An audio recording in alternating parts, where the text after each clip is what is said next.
দর্শক আমন্ত্রণ সকাল ৯টা নিউজে, সাথে আছি আমি তাসলিমা তিথি। অন্তর্বর্তী সরকারের প্রধান উপদেষ্টা ডক্টর মোহাম্মদ ইউনূস বলেছেন ১২ ফেব্রুয়ারি নির্ধারিত সময়ে জাতীয় নির্বাচন অনুষ্ঠিত হবে। দেশবাসী ভোটাধিকার প্রয়োগের জন্য অধীর আগ্রহে অপেক্ষা করছে, যে অধিকার স্বৈরাচারী শাসন আমলে তাদের কাছ থেকে কেড়ে নেওয়া হয়েছিল। সোমবার দক্ষিণ ও মধ্য এশিয়া বিষয়ক যুক্তরাষ্ট্রের বিশেষ দূত সার্জিও গোরের সঙ্গে টেলিফোনে আলাপকালে তিনি এসব কথা বলেন। প্রায় আধা ঘন্টা চলা এই আলোচনায় বাংলাদেশ যুক্তরাষ্ট্রের বাণিজ্য ও শুল্ক আলোচনা সহ জাতীয় নির্বাচন, দেশের গণতান্ত্রিক রূপান্তর প্রক্রিয়া এবং তরুণ রাজনৈতিক কর্মী শহীদ শরীফ ওসমান হাদি হত্যাকাণ্ডের বিষয়টি গুরুত্ব পায়। ভারতে নিযুক্ত যুক্তরাষ্ট্রের রাষ্ট্রদূতের দায়িত্বেও থাকা সার্জিও গোর সাম্প্রতিক শুল্ক আলোচনায় নেতৃত্ব দেওয়ার জন্য অধ্যাপক ইউনূসকে অভিনন্দন জানান। আলোচনার ফল হিসেবে যুক্তরাষ্ট্রে বাংলাদেশি পণ্যের উপর আরোপিত পাল্টা শুল্ক কমে 20% নেমে এসেছে বলে তিনি উল্লেখ করেন। যুক্তরাষ্ট্রের বিশেষ দূত শহীদ ওসমান হাদির বিশাল জানাজা নিয়েও আলোচনা করেন।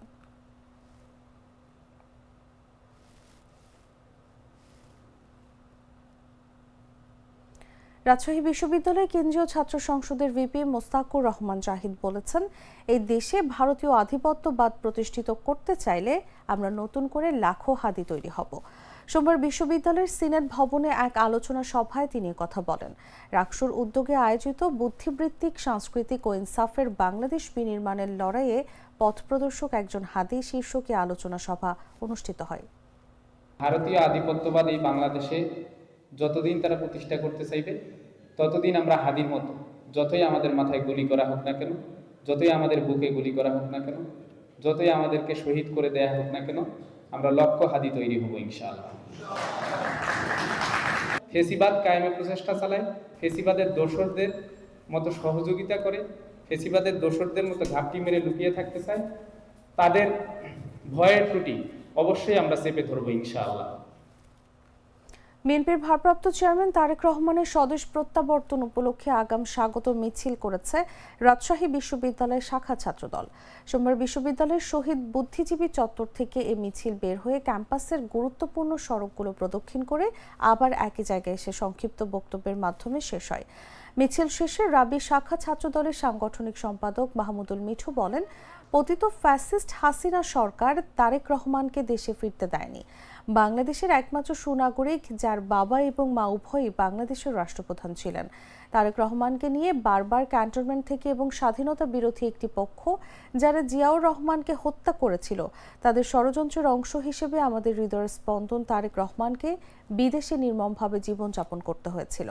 তিনি বাংলাদেশের তরুণ সমাজকে নিরলসভাবে প্রচেষ্টার মাধ্যমে দীর্ঘ ঐক্যবদ্ধ আন্দোলনের মাধ্যমে একত্র করেছিলেন। এর চূড়ান্ত ফলাফল ছিল 5 আগস্ট বিপ্লব। এ সময় শাখা ছাত্রদলের সাধারণ সম্পাদক সর্দার জহুরুল ইসলাম বলেন, আমরা আশা করছি তারেক রহমান আমাদের মাঝে এসে দেশ ও জাতির হাল ধরবেন। মিছিলে রাবি শাখার ছাত্রদলের বিভিন্ন হল, অনুষদ ও ইউনিটের নেতারা সহ প্রায় 2 শতাধিক নেতাকর্মী উপস্থিত ছিলেন।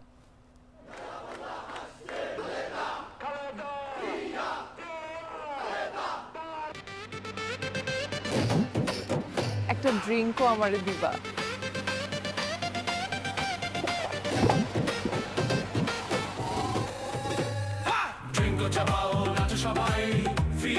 ড্রিঙ্কো হাতে তোমার বিয়ের, হলুদের অথবা রিসেপশনের নাচের ভিডিও #ড্রিঙ্কো দিয়ে শেয়ার করে জিতে নিতে পারো সিঙ্গাপুর হানিমুন ট্রিপ। ইনকিলাব মঞ্চের মুখপাত্র শরীফ ওসমান হাদির হত্যাকারীরা এখনও গ্রেফতার না হওয়ায় কিশোরগঞ্জের ভৈরবে স্বরাষ্ট্র উপদেষ্টা জাহাঙ্গীর আলমের পদত্যাগের দাবিতে কুশপুতল দাহ করা হয়েছে। সোমবার পৌর শহীদ মিনার প্রাঙ্গণে এই কর্মসূচি পালিত হয়। এ সময় সংক্ষিপ্ত সমাবেশে বক্তারা বলেন, আপনাদের নাকের ডগা দিয়ে হাদি ভাইয়ের খুনি সীমান্ত পার হয়ে যায়, আপনারা এসে নাটক করেন। আওয়ামী সন্ত্রাসীরা পুলিশের সামনে দিয়ে ঘোরে, আপনি গিয়ে পুলিশের তরকারির আলো দেখেন। স্বরাষ্ট্র উপদেষ্টা হওয়ার যোগ্যতা আপনি হারিয়ে ফেলেছেন, সসম্মানে পদত্যাগ করুন। এ সময় উপস্থিত ছিলেন কিশোরগঞ্জ জেলা এনসিপি সাংগঠনিক সম্পাদক শরীফুল হক জয়, খেলাফত মজলিস ভৈরব উপজেলা শাখার সভাপতি সাইফুল ইসলাম সাহেল, সহ সাধারণ সম্পাদক আলামিন সাদি, কিশোরগঞ্জ জেলা বৈষম্য বিরোধী ছাত্র আন্দোলন যুগ্ম সদস্য সচিব শিহাবউদ্দিন তুহিন, খেলাফত মজলিস ভৈরব পৌর শাখার সভাপতি আনাস মাহমুদ, এনসিপি প্রতিনিধি আশরাফুল ইসলাম মোহাম্মদ আলফি প্রমুখ। আমাদের ইন্টারিম গভর্নমেন্ট এই পর্যন্ত খুনিদেরকে শনাক্ত করতে পারেনি। এটা আমাদের জন্য অত্যন্ত লজ্জার, এটা আমাদের জন্য অত্যন্ত পীড়াদায়ক। এর দিনে দুপুরে প্রকাশ্যে একটি গুরুত্বপূর্ণ সড়ক পল্টনের কালভার্ট রোডে, যেখানে শত শত অফিস আদালত অবস্থিত, যেখানে রাজনৈতিক অফিসগুলো অবস্থিত, যেখানে মানুষ ব্যবসা বাণিজ্য করছে, যেখানে মানুষের গণবসতি রয়েছে, সেই একটি গণবসতিপূর্ণ জায়গায় সেখানে প্রকাশ্যে দিবালোকে শরীফ ওসমান হাদিকে হত্যা করা হয়েছে। অথচ আজ অব্দি 10 দিন হতে চলেছে আমাদের ইন্টারিম গভর্নমেন্ট সেই খুনিদেরকে গ্রেফতার করতে পারেনি। হাদি ভাইকে যারা হত্যা করেছে তাদেরকে যেন অতি দ্রুত সময়ের মধ্যে গ্রেফতার করা হয়। এবং আমরা বলি আমাদের স্বরাষ্ট্র উপদেষ্টা উনি পুরোপুরি ব্যর্থ। উনি মাঝে মধ্যেই ওনার কাছে দাবি নিলে উনি আলুর দাম জিজ্ঞেস করে, তরকারির মধ্যে আলু কম হয়েছে কিনা, কার্পেট বড় হয়ে গেছে, এগুলি করে উনি হাসি তামাশা করে।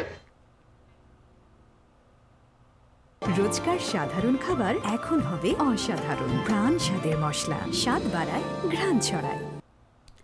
জানাবো আন্তর্জাতিক সংবাদ।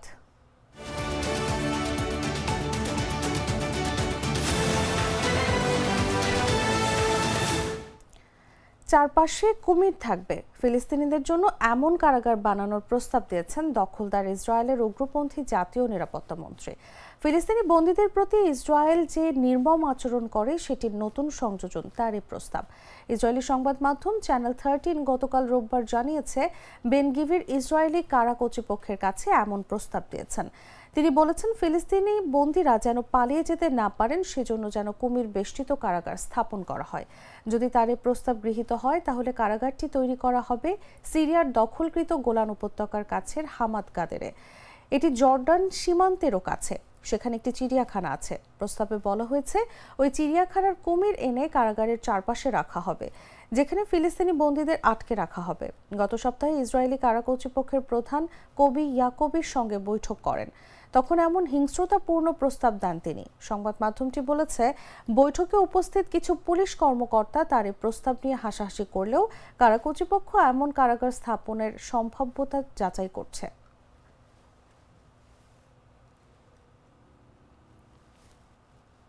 সংবাদ শেষ করব খেলার খবর জানিয়ে।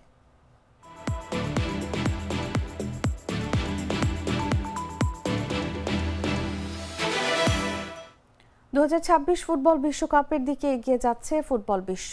আর এই আসরটি হতে যাচ্ছে ইতিহাসের সবচেয়ে অনন্য এক অধ্যায়। কারণ এটাই হবে প্রথম এবং শেষ বিশ্বকাপ যেখানে একসঙ্গে মাঠে দেখা যাবে Lionel Messi, Cristiano Ronaldo, Kylian Mbappe এবং আর্লিং হাল্যান্ডকে। ফুটবল ইতিহাসের দুই মহাতারকা মেসি ও রোনালদো দুজনই খেলবেন নিজেদের ষষ্ঠ বিশ্বকাপ। 2006 সালে একসঙ্গে বিশ্বকাপে অভিষেক আর 2026 সালে এসে দুজনেরই শেষ বিশ্বকাপ। বয়সের ভারে এটি তাদের আন্তর্জাতিক ক্যারিয়ারের চূড়ান্ত অধ্যায়। মেসি বিশ্বকাপ ও কোপা আমেরিকা জয় করে নিজের গল্প পূর্ণ করেছেন, আর রোনালদো নাম লিখিয়েছেন আন্তর্জাতিক ফুটবলের সর্বোচ্চ গোলদাতা হিসেবে। অন্যদিকে নতুন যুগের দুই নেতা এমবাপে ও হাল্যান্ড। এমবাপে ইতোমধ্যে বিশ্বকাপ জয় এবং ফাইনালের হ্যাট্রিকে নিজেকে প্রমাণ করেছেন, আর হাল্যান্ড খেলবেন নিজের প্রথম বিশ্বকাপ। দীর্ঘ 26 বছর পর নরওয়েকে ফিরিয়ে এনে একই মঞ্চে অতীত, বর্তমান এবং ভবিষ্যৎ এমন দৃশ্য আর কখনো দেখা যাবে না। 2026 বিশ্বকাপ তাই শুধু ফুটবল একটি টুর্নামেন্ট নয়, ফুটবল ইতিহাসের এক চিরস্মরণীয় মুহূর্ত।